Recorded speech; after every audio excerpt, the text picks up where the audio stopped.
creative process it is. It doesn't mean you can just be You like, are involved in the creative you process. wrote all the notes, Just and I because didn't I'm know. the I'm writer getting. and the director. Oh, this is and the recording producer. now. Okay, this is happening You now. see? Production. Help me. I need to get away. You can't, buddy. You put this ball and chain on my finger. Don't be flashing I'm gonna that, flash Mom. it in every episode. Wait.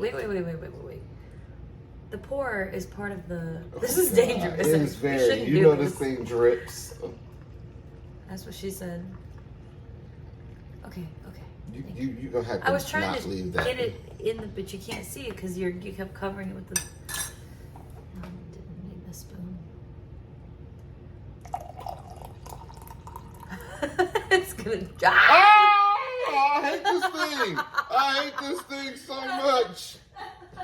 Hey, Keurig, can you please give us a new system, because your carafe leaks like a. Why does it do I that? don't know. It's stupid. Please excuse the mess, but you know we like to keep it real.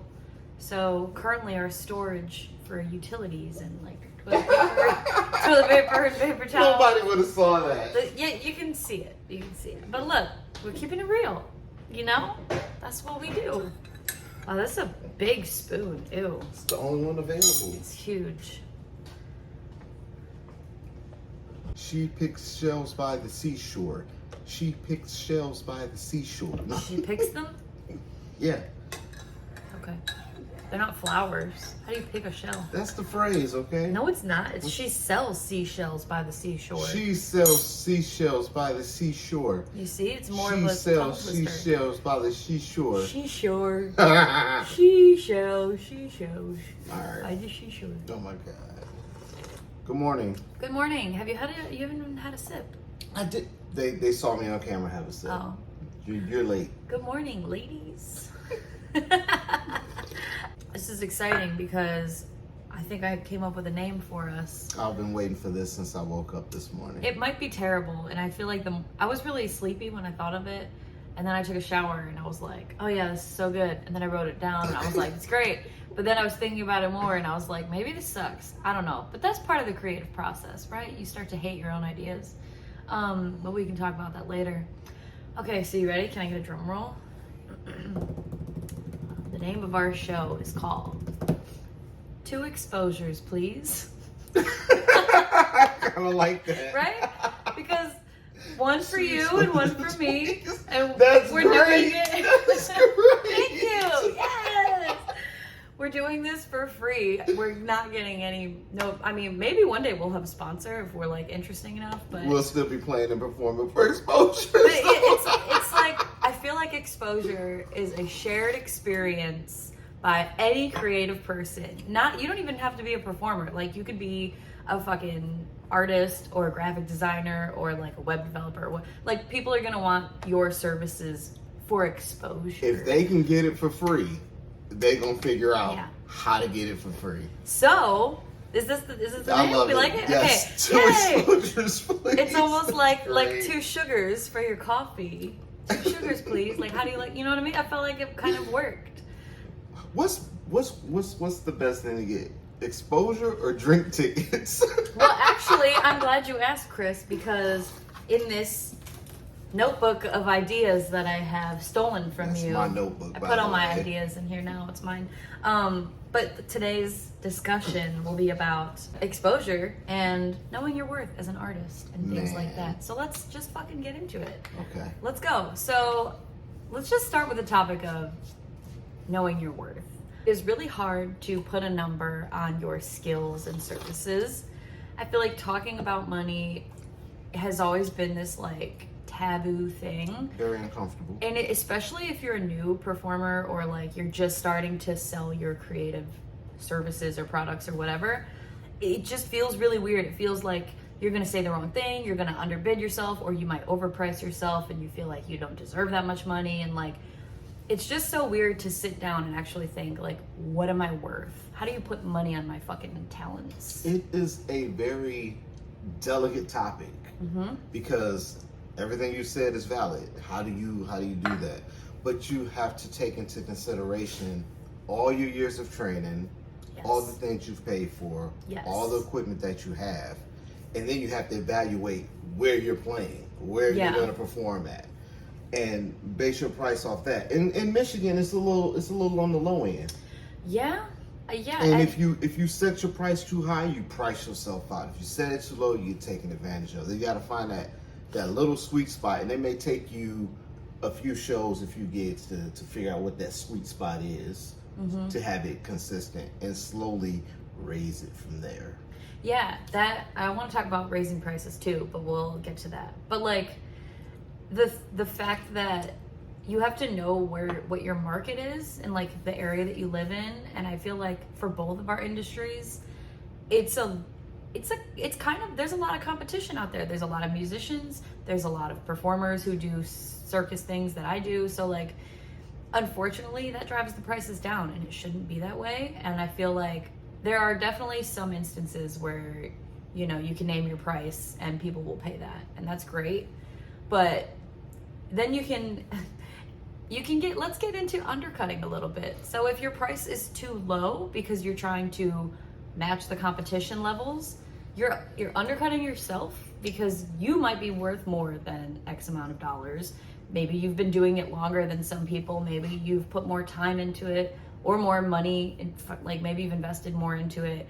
Maybe you've traveled and learned from like some renowned professionals in your industry. So maybe you do deserve a little bit of a higher price. Maybe you're a higher tier skill level than other people. So maybe your price shouldn't be the exact same. But if you go lower because you think, well, you know, this person's doing it for this amount and I really want this gig, so now I'm going to give a lower price, you're hurting the market. It's bringing everybody's prices down. When you do stuff like that, you're undercutting yourself, and once Everybody you do else. that venue's going to think, oh, I don't have to pay more than $250 for this.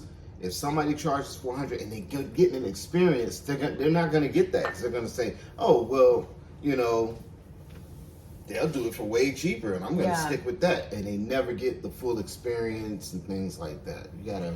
And that's a good point too, is that like the venues and the clients, and like that becomes the expectation for all of them. It's like, oh, well, I've had 10 people come and do it for this price, so why is yours like so much higher? Well, those people may have undercut themselves, or the rest of the people in the industry. The other thing is, always remember, they contacted you. Not Maybe necessarily. you didn't reach out to get this particular gig or this show, and they reach out to you and they ask, what's your price? Don't undercut yourself. Tell them what that price is. Yeah, Tell them what that price is, flat out. That's a big one, because you can always hopefully negotiate down if you need to, but like don't just think, oh, I'm so scared to give them a price. I feel like maybe that's too high. It might be out of their budget, so now I'm just gonna give them a lower number. Like don't do that to yourself. Don't discredit all the hard work and time and money that you've put into your own creative venture, because you're worth it. And if they can't see it, that just means that you're out of their budget. It doesn't mean you're too expensive. It means somebody else could afford you, but this person can't. And that's just the way it is. And another thing to remember is, I lost my train of thought. It was a great point. I'm sorry. It's okay. It's okay to come back. Is it about venues? It was about, Like clients? when you do that, you'll realize too late that you've been undercutting yourself, and someone's going to pay you less than what you said, and it's going to piss you off. What do And you at mean? that point, you're going to be like, this is my flat rate, and I'm not changing it. And if they don't pay half up front or the full thing before the performance, don't do it. Oh yeah, contracts. Plain and simple. Get a are important if you can too. get a contract, if you don't know this person and you get a contract, and trust me, A verbal from agreement experience, is not a a contract. verbal agreement is not a contract. Get a contract, especially if you don't know the person or you don't trust the person. Because trust me, I got. Oh, we're getting spicy this morning. We're only 4 minutes. No, we're like 10 minutes. Oh, 2 we're 2 minutes. minutes. Yeah, her glasses need to be clean. I was looking at the clock. I thought we started at 10:30. Anyways, yeah, I feel like there's so much that could be said about undercutting, knowing your worth as an artist, and I want to keep bringing it back to artists, because there's like creatives in all areas of art, So like we're just speaking from our perspective, which is performance, but like I'm sure a lot of people can relate. I know I have photographer friends. I have my mom's a baker. Like I know plenty of people who are creatives who experience similar things of not knowing how much to charge for your services and things like that. So, you know, these are just conversations that you need to have with yourself and have them with other people in your industry. Talk to other musicians or talk to other performers or other photographers or whatever, and just figure out like, you know, maybe we can all come together. It's hard because it kind of feels like a dog eat dog world sometimes, and it feels like, well, I can't really trust this person, and maybe I shouldn't tell them what I'm charging because maybe they will undercut me. Man, So it's like kind of a catch-22. I don't know. You have to fight. You have to fight the venue or the person who's gonna pay you for this event, and then you have to fight the other people that are undercutting you to get this venue. It's a twofold battle. Yeah. I will say though, you have to know what sets you apart from everybody else. And this is something I need to remind myself of all the time, is that nobody can, sure, a lot of people can do the same types of things that I do, but nobody does it the same way as you. So you're gonna bring your own experience, you're gonna bring your uniqueness to that venue, and you have to sell that. That's what you're selling, is like, why am I different, and why should you pay my price that I've given you? Because my skills are unique, and I'm fucking sassy. Always, always remember your skill set and what you specialize in. Yeah. I won't play death metal. Band reaches out to me and say, "Hey, we need a drummer. Here's our music. It's death metal." I'm not even gonna waste their time. It starts off. I'm done. Nope. Hey, I can't help you. Maybe I can refer you to somebody can, but if it's a church and they're like, "Yo, we got this service," you know, I can get in a good pocket. I can get you some gospel chops. Gospel chops. Gospel chops. But yeah, it's That'd be a good band name. Gospel chops. Nope. No? Okay. Let's talk freebies for a moment and exposure, because, you know. Oh, are we gonna, do you want to face each other? No, I'm just trying to get comfortable. Now I'm uncomfortable. Now you're uncomfortable. That was the goal. Okay, so when you're starting out as a performer or a professional in your creative industry, I feel like there's a time and a place and a reason to do some things for free or exposure or like a skill trade or things like that. So for instance, like I'm a brand new performer. I've only, you know, I haven't even done a gig yet. So maybe there's like a street fair in my neighborhood, and I'm like, hey, you guys are doing this event. I see that it's for the community. I would like to provide my services and come perform at your event, and free of charge. That's totally fine. You're new and you need to get yourself out there, and you need experience before you can start charging those prices. I feel like there's a time and a place to do those things and offer certain things, because you have to build your repertoire. So, but if you've been doing this for like years and you're still doing shit for free or for fucking drink tickets, you're doing something wrong. Exposure, like, oh, well, we're gonna put your name on our flyer, so that's what we're gonna pay you with, or you're gonna get a free ticket. And like, again, there's some, I understand sometimes if it's like giving back to the community and you want to do it, fine, like that's great. But if it's just, I want to go to this festival or a concert for free and they're going to give me a free ticket and I'm going to perform all weekend, like, stop doing that. Please stop doing that. Because they should be, if they're paying, wait, I got one last thing to say. If they're going to pay the musicians at a festival, why aren't they paying the flow artists or the, like, I don't know. I could go on a whole tangent about it. That's exactly what I was going to say. We're going to pay the musicians, and I'm one of them. Yeah. Pay the performers. What? They out there working. They working. Hard. I'm not going to say harder than other, but they working hard. And that's why you don't see me performing at any music festivals, because they don't pay. They don't pay performers. They want to hire flow artists. And of course, I'm sure there are some exceptions to this rule before I, you know, get some backlash, but like from my experience and from what I've heard and seen and like things that I've applied to and the responses, it's all for a fucking ticket, and you get free entrance and like drink tickets or meal tickets or something. I don't want you to pay me in drinks. I don't drink on the job. I don't come here to have fun. I come here to, well, it's fun, but I come here to provide an experience to like make it more memorable for people and maybe introduce them to something they've never seen before, which is always really cool. Fucking just pay me in dollar bills, not exposures. That's all I ask. Here's my thing with drink tickets. I'll take Bitcoin. No, I'm kidding. I don't drink at shows. I may have Ooh. one. So why am I getting your Pabst Blue Ribbon?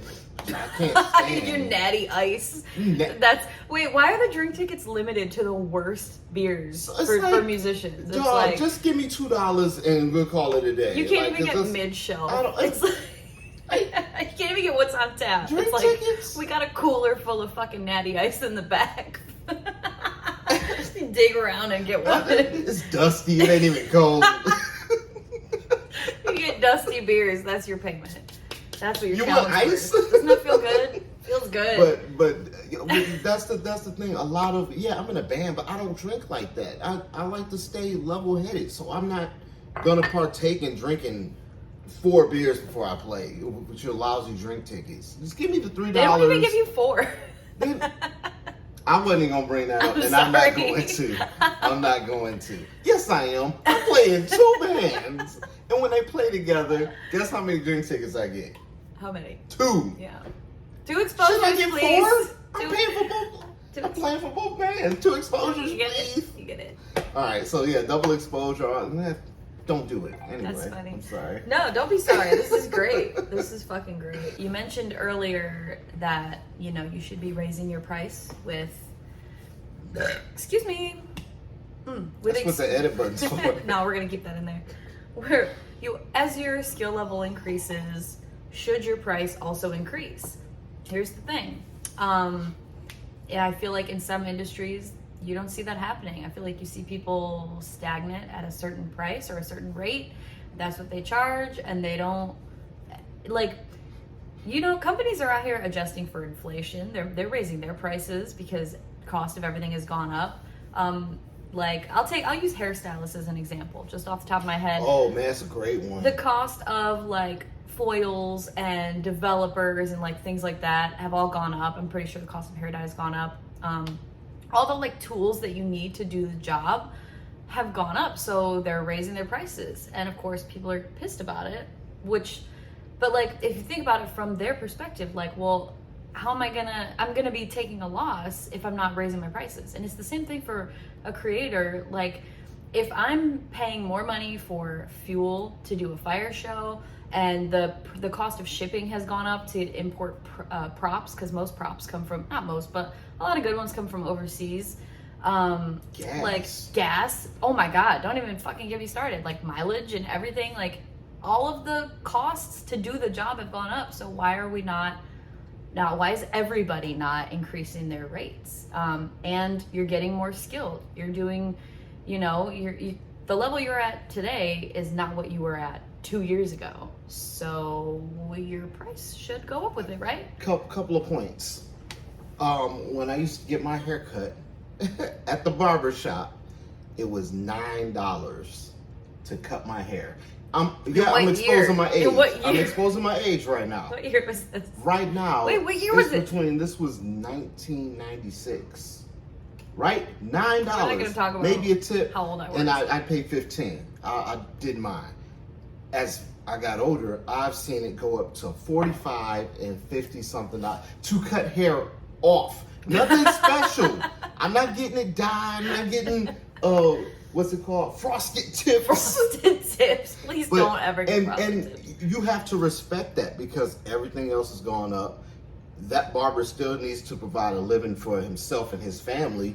You got to raise the prices. Yeah. The other thing is, as I said before, if you're scared to raise your prices with a client you've already had in the past, then your communication level and the relationship you've built with that client, something's not right, and you got to adjust that, because they should be willing to pay you more for your services based off the experience they had with you. 100% agree. I want to hear if anybody is willing to share. Have you ever purchased a service let's keep the hairdresser example going. You're loyal to this hairdresser, you've been seeing them for, I don't know, X amount of years, and now they're like, hey, I have to raise my prices. were you upset when they told you this, or were you like, as you should, because I would do the same thing if I was taking a loss on my business?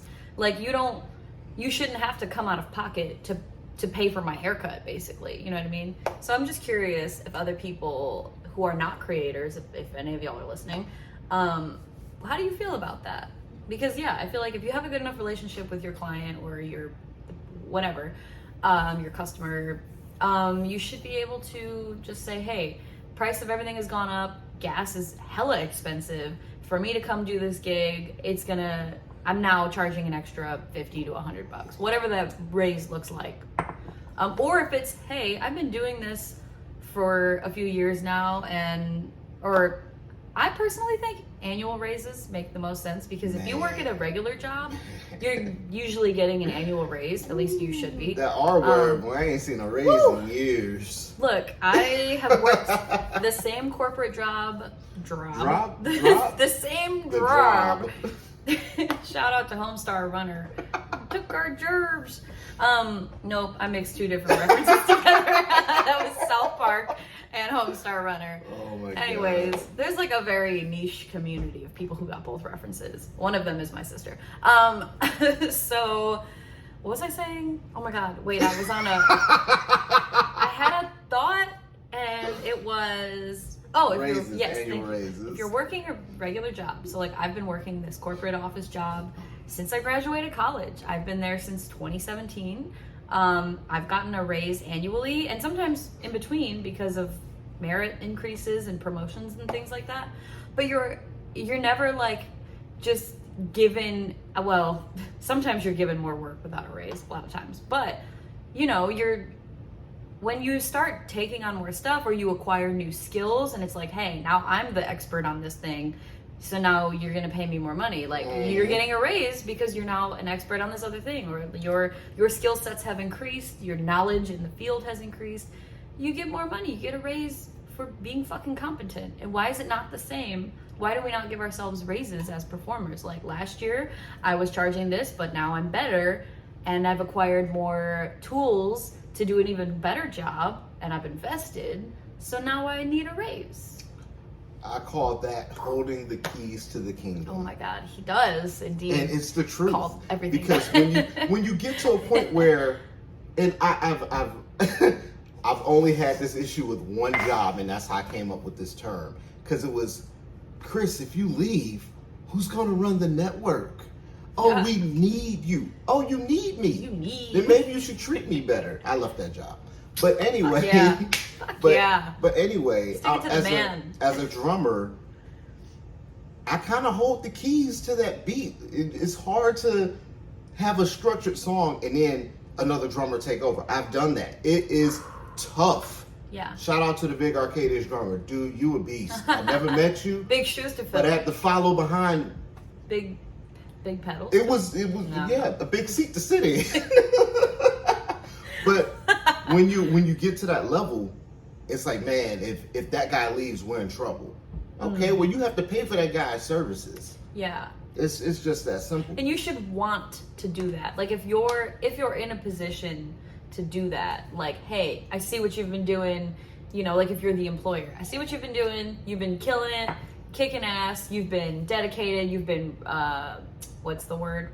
Not responsible. Reliable. You always get the job done in a professional way. I can trust you. Here's a raise. Like, I feel like that should be standard in all creative industries. Shout out to Aaron and Funk Wagons, who he always takes care of me. May not be right away, but he always take care of me. Okay, hell yeah, we giving shouts out. Got to, man. Got to. I wanted to pop like a little thing in their previous video with the band's music, but I didn't feel like. So this is a total tangent, but I want these to be mostly one cut. Like, I'm not trying to do a ton of editing, because I feel like it's just more real when we can just sit and talk and have a conversation, as opposed to me like throwing in a bunch of like edits and distractions and things. Respect. Yeah, but anyways, that was like a whole tangent. But yeah, that is on exposures and performances. And no, there was one more thing. It was paying to play. We got 10 minutes to talk about paying to play and why it's fucked. So If you don't know, Chris has a fun story to tell you. If you don't know what this means, congratulations. I've never fallen victim to this, but I've definitely been asked to pay to play. I'm sure a lot of performers actually, probably in Michigan, I don't know about elsewhere, but somebody might reach out to you via email or Instagram or like whatever, and they're like, hey, we're doing this event and it's gonna be really cool, it's gonna be great exposure for you to come do a stage like a stage performance, and it's gonna expose you to a wide variety of people and you can network with all these other people, but the catch is you have to sell X amount of tickets to do this, and then so like everybody's busting their ass trying to sell these tickets, but what they don't tell you up front, at least some people told me that they don't tell you this, I don't know if it's true, but you have to pay the remainder of whatever. If they're like you have to sell 50 tickets and you only sell 25, you got to pay the other 25 tickets, which is hundreds and hundreds of dollars. And it is so fucked that this is a scam that exists. And I'm sure there are people who have done it. I know there's a fashion designer who is local who said she did it. Oh my god, that squirrel is so cute. Sorry. Oh, so I know, he's got a little nut in his mouth. Anyways. Yeah, they probably. No, keep going. Get off So, okay, wait. There was a designer who did it, and she said it made sense for her to do because she sold all the tickets. She got to do like a fashion show basically for free when I think you normally.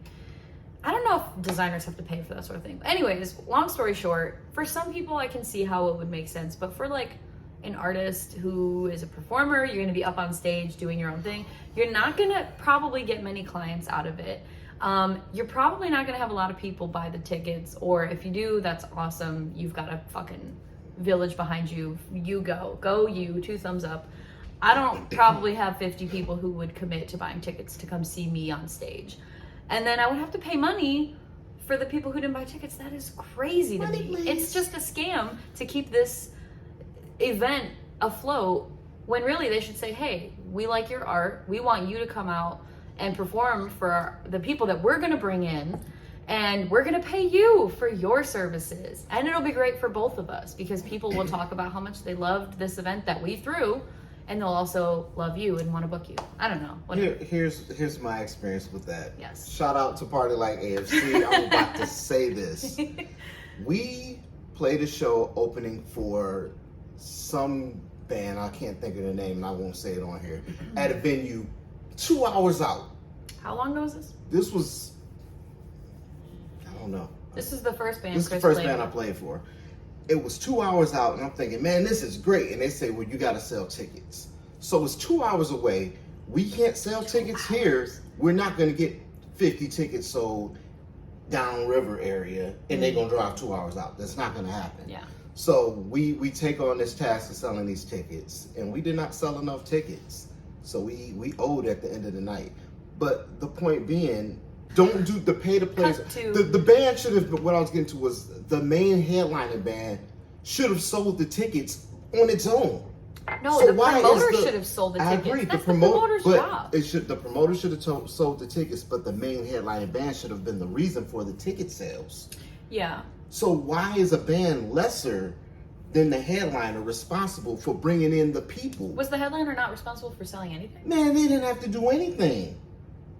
And they weren't good. Were they the ones throwing the event? The venue threw the event. Oh. I remember the name of the venue. I won't say it on here because I don't know. Where's that? Way out. Oh, okay. Way anyway, out.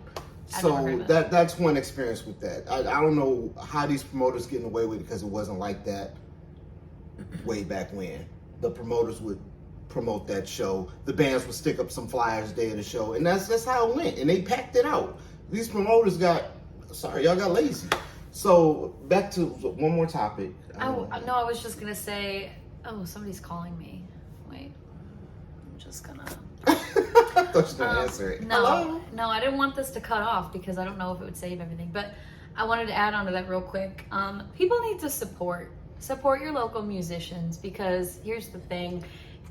Your local oh my god, I'm so raspy. We need to come to a support. We gotta have a support one later.